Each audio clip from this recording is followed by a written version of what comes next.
அது நமக்கு பிடிக்கல. இதெல்லாம் இங்கே பேசக்கூடாதுன்னு சொன்னாங்க, அவ்வளோதான். மற்றபடி வேறு ஒன்றும். அதனால என்ன நீங்கள் ரொம்ப எமோஷன் ஆகிட்டீங்களா? அவர் என்ன சொன்னார்? அதாவது தனிப்பட்ட முறையில் முற்பிறவியில் செய்த பாவத்தின் விளைவாக தான் நம்ம பார்வை இல்லாமல் பிறக்கிறோம், கண் இல்லாமல் கால் இல்லாமல் பிறக்கிறோம், அதெல்லாம் பேசிட்டாரு.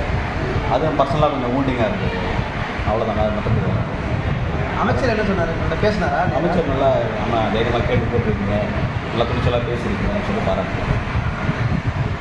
ஆஃபீஸ் ஸ்கூலில் என்ன சொன்னாங்க? இல்லை எல்லா டீச்சர்ஸ் எல்லாம் சகாசி நல்லா பாராட்டினாங்க, எல்லாம் பாராட்டினாங்க. எங்களுக்கு இல்லாத தைரியம் நீங்கள் நல்லா தைரியமாக கேட்டீங்கன்னு சொன்னாங்க. என்ன காயப்படுதுண்ணா அவர் பேசுனது? உங்களை காயப்படுதுங்களா? அது என்ன தனிப்பட்ட முறையில் இல்லை, ஒட்டுமொத்தமாக மாற்றுத்திறனாளிகள் சமுதாயத்தையே ஒரு கேவலப்படணும், அந்த மாதிரி பேசக்கூடாது. முற்பிறவியில் நம்ம என்ன செஞ்சோம் யாருக்குமே தெரியாது, முற்பிறவின்றது உண்மையானு தெரியாது. அதை அடிப்படையில் வச்சு அவங்க இந்து மத கொள்கைகளை கொஞ்சம் பேசின மாதிரி இருந்துச்சு எனக்கு. இதை வந்து சமத்துவம் இருக்கிற இடம், இது பள்ளிக்கூடன்றது சமத்துவமான இடம்.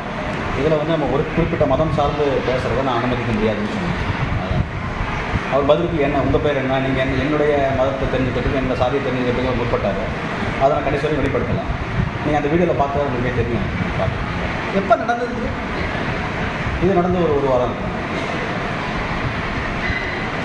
அதிகாரிகள் விசாரணை பண்ணிட்டு இருக்காங்க. இதை பற்றி நான் அதுவும் மேற்கொண்டு பேச முடியாது.